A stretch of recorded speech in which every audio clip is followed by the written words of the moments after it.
coba diklasifikasikan Pak, mana yang lebih dominan Pak? Kebocoran karena memang usia pipa yang udah tua atau karena ulah manusia Pak? Termasuk Lebih pencurian? lebih pada teknis usia pipa. Karena Iya, usia pipa yang ya? tadi kurang lebih sekitar 70% kebocoran fisik 70%. tadi adalah lebih benar-benar fisik dari. Fisik ya? Tapi kebocoran itu tidak selalu nampak Permukaan di ya? permukaan ya. Oh gitu.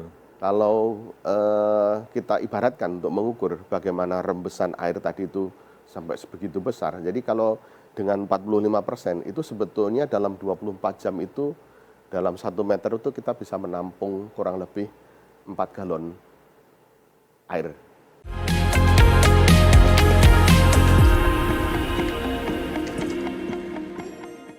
Pemirsa, apa saja masalah yang dihadapi Pamjaya dan apa upaya untuk mengatasinya?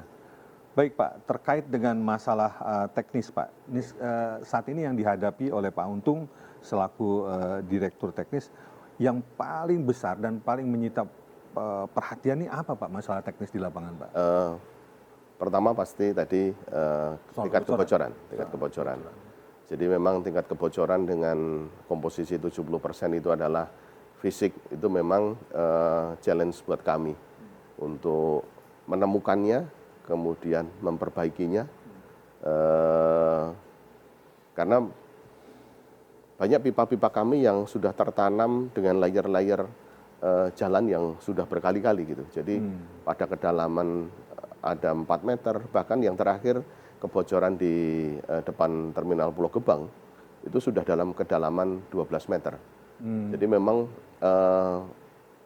walaupun kami sudah mempunyai banyak teknologi ya untuk mencari kebocoran, tetapi tidak seluruhnya dapat teridentifikasi secara fisik karena keluarnya air itu belum tentu di tempat yang sama. Secara teknologi nggak ada Pak alat untuk mendeteksi? Ada Ada kan? jadi detektor di jalan, Iya. tetapi Jakarta yang begitu rame pasti itu akan menimbulkan noise. Kami juga mempunyai alat yang namanya GD7, itu kami memasukkan kamera ke dalam pipa itu untuk mengidentifikasi kebocoran, juga menggunakan gas helium karena gas helium cukup ringan kan, jadi kami suntikkan di satu tempat, nanti munculnya akan di mana, itu bagian dari hal untuk menemukan kebocoran tadi. Oke, nah itu kan terkait dengan kondisi pipanya ya Pak, Iya. yang memang sudah tua gitu ya. Iya. Nah jadi yang menjadi prioritas apa Pak? Revitalisasinya Iya. atau apa Pak? Dua-duanya. Atau mungkin masih bisa ditolerir, jadi lebih baik ke pemasangan baru? Iya. Dua-duanya berjalan. Dua-duanya berjalan. Karena masih ada sekitar 35%, 33% warga DKI yang memerlukan layanan kan. Kita nggak bisa menunggu memperbaiki pipa dulu baru yang lainnya dilayani. Nggak mungkin. Sehingga mungkin paralel. Jadi yang baru kami pasang tambahan 7.000, yang lama kami cari ya. Jadi kami sudah mengidentifikasi jenis-jenis pipa, kapan dipasangnya, kemudian berapa frekuensi terjadi kebocoran di satu jalur. Itu menjadi kriteria buat kami untuk melakukan rehabilitasi pipa. Iya. Kalau coba diklasifikasikan Pak, mana yang lebih dominan Pak?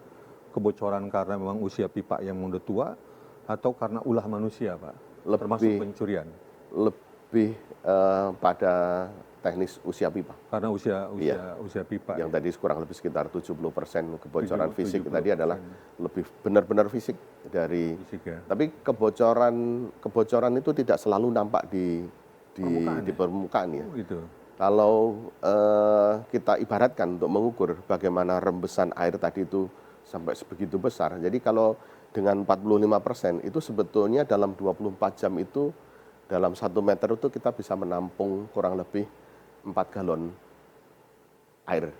Dalam waktu?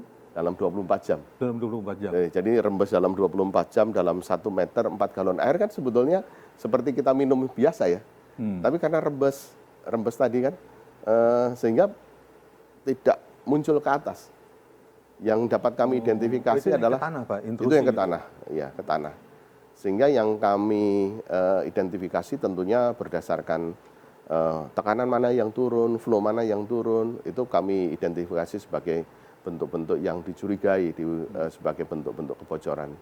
Hilangnya air di mana, kita mensuplai ke satu area, tapi kok tidak terkonsumsi terkonsumsinya cukup rendah, itu menjadi fokus kami untuk disitulah kami harus memperbaiki merehab pipa. Pak, sejauh ini publik cukup responsif nggak Pak untuk melapor Pak?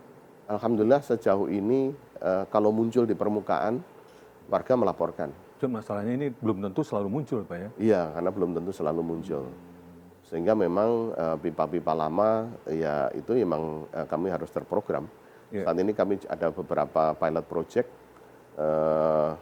yang kami lakukan di beberapa tempat sampai dapat menurunkan menjadi single digit juga.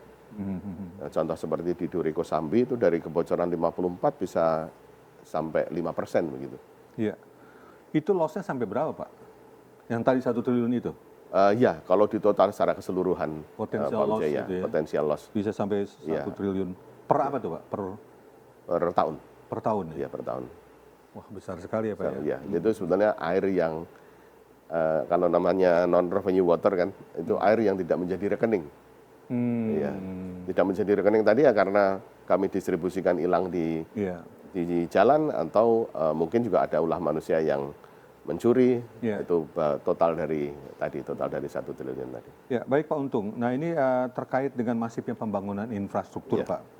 Apakah berpengaruh Pak pada pipa yang tertanam di bawah tanah? Misalnya tekanan atau apa? Sudah pasti Pak. Sudah pasti. Jadi sudah pasti. Jadi ada yang terencana, ada yang tidak terencana. Yang terencana misalnya seperti pembangunan MRT di Tamrin, itu kami juga harus memindahkan pipa karena itu merupakan menjadi stasiun MRT di Tamrin. Kami berusaha untuk memindahkan tanpa mematikan, artinya dengan teknologi yang terbaru bagaimana memindahkan aliran pipa yang berjalan tanpa harus mematikan. Bisa Pak. Ya. Jadi sudah ada teknologi semacam itu dan kami sudah melakukan. Ada yang tidak terencana, misalnya ada pembangunan infrastruktur lain yang melakukan pemasangannya dengan bor, gitu ya. Misalnya pembangunan kabel atau apa, itu bisa terkena pipa kami. Itu kan sebetulnya ada tandanya nggak Pak di jalan itu, bahwa itu jalur pipa PAM? Kalau nggak ada. Jadi, atau memang itu rahasia Pak? Oh bukan. Jadi biasanya kalau ada perusahaan utilitas lain yang akan membangun, biasanya kan mengurus izinnya dulu. Itu biasanya kami dipertemukan di Bina Marga, di PTSP. Iya. Utilitas apa yang ada di situ? Mereka nanti harus mensinkronkan letak-letak tadi. Tetapi kan di gambar yang kami miliki dalam mana yang lebih dalam Pak? Pipa Pertamina, pipa gas atau apa dengan PAM? Biasanya lebih dalam PAM. Lebih dalam PAM? Iya. PAM, kemudian ada gas, ada listrik, ada telkom. Ya, untuk soal itu memang kita kurang begitu ini Pak. Iya. Jadi memang terasa yang ditentukan tadi. Ya memang biasanya kami ada koordinasi antar perusahaan utilitas dengan PLN, dengan Telkom, dengan perusahaan fiber optik, internet semacam itu. Mereka kalau melakukan pembangunan. Radius berapa ini Pak yang aman untuk ini? Kalau misalnya orang melakukan pembangunan, katakanlah swasta, misalnya. Kalau kepentingan swasta, masa pipa Pamjaya harus digeser kan? Kan kalau tadi kan contohnya untuk kepentingan publik kan Pak ya? Iya untuk publik seperti itu ya. Secara teknis aja nih Pak? Secara teknis, standar kami kalau pipa untuk pipa kecil gitu ya, mungkin 90 mili, 60 mili, biasanya sekitar 1,5 meter. Kalau itu, tapi itu masuk yang komplek perumahan begitu ya. Tetapi kalau untuk pipa-pipa besar yang ada di jalan-jalan utama itu kisarannya sekitar kami berada di sekitar 4 atau 3 meter. Ya. Nah sekarang nih Pak, pipa apa yang dipilih Pak?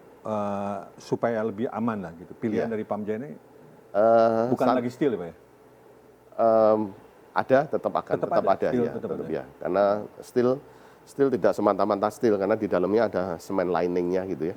Tetap ada pelapisnya. Jadi ada beberapa pipa yang kami pergunakan. Kalau yang di bawah diameter 800 kebanyakan kami menggunakan high density polyethylene HDPE itu yang food grade. Kemudian kalau untuk diameter besar biasanya kami menggunakan ductile cast iron pipe gitu. Tapi kami juga ada bantuan proyek dari Kementerian PUPR itu menggunakan reinforcement concrete pipe itu juga ada seperti itu. Pak, ada nggak satu daerah yang dari IPA sampai ke konsumen itu menggunakan pipa baru, Pak? Saat ini sedang kami bangun di Kompleks Citra di Jakarta Barat. Jakarta Barat. Saat ini sedang melakukan pembangunan dan nanti mungkin ada beberapa lokasi yang Nah, ini kami tentu bangun akan baru. betul jadi unggulan, Pak ya, Iya, karena, secara kualitas. Iya, karena kami kan jadi tahu kualitas dari dibangun pertama, suplainya seperti apa, kemudian nanti pengendalian pemasangannya seperti apa. Baik, Pak Untung, kita akan lanjutkan, Pak. Ya. Pemirsa, Jakforum akan kembali setelah pesan-pesan berikut.